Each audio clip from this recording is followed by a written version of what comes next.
Hey guys, Assalamualaikum warahmatullahi wabarakatuh. My name is Schatzi Ardita. It's SCHATZI.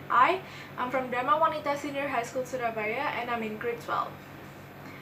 And I'm here today to have an oral presentation on youth movement in local culture development as a competition held by the MGMP Surabaya 2021 and honorable judges and distinguished committees. Before I start talking about the local culture and stuff like that, let me briefly just explain what is culture and then what's the current Indonesian perspective of the culture management and development, and then we have also youth point of view on local culture development, and the last one, how should the youth take action to preserve the local culture development. So let's get on to the first one. The first one is what is culture? Culture is an acquired knowledge people use to interpret experience, generate behaviors. This statement is stated by James Bradley and other approaches. The word culture can be defined as all ways of life from arts, belief, knowledge of certain population that pass down through generations. For a simple definition that can be understood by everyone, culture is a way of life for an entire society. In some ways, culture is like an iceberg where it has a visible part above the waterline and the invisible section under the waterline. So as culture has some aspects that can be easily seen and other aspects that are very subtle and it's too difficult to be seen and understood by people.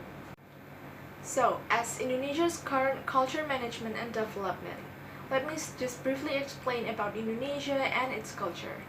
The Republic of Indonesia is the world's fourth most populous nation, which has 203 million people living on almost permanently settled islands, where 200 to 300 of ethnic groups have their own language and dialects, and Bahasa Indonesia as our national language.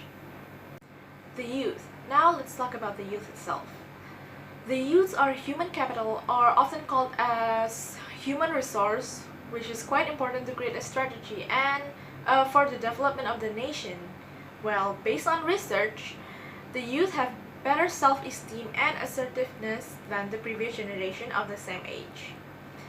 A generation known for their focus on service, they have not only done well but excelled and took the responsibility for their actions, exceeded all goals and aspirations. This is a good thing, gives an indication where they are easier to find opportunities and learn new things to give extra effort to help the environment around them. This generation needs to be able to sort out the good and the bad from this era. They must be able to bring about the changes they previously could not happen, and this generation is required to be able to create new ideas, fast action, adaptability, creative innovation. Seeing from this, the youth is very important human capital to bring and solve the challenges of this revolutionary change. In harmony with the values of nationalism that needs to be instilled since childhood, such as determination, love from the homeland, awareness of the life of the nation, state and society, basically everything. The value of nationalism must be continuously nurtured in the millennial generation and the youth generation and the next generation, coming generations, so that they have basic sense of nationalism in themselves, so that they are ready to face their challenges and that can occur in the development of the current future era and appropriately. And so that was my presentation. I guess I hope the judges and the committees are clear enough with my opinion on the cultures, on the youth movement in local culture development. I'm from Dharma Wanita Senior High School, Surabaya, signing out. Thank you.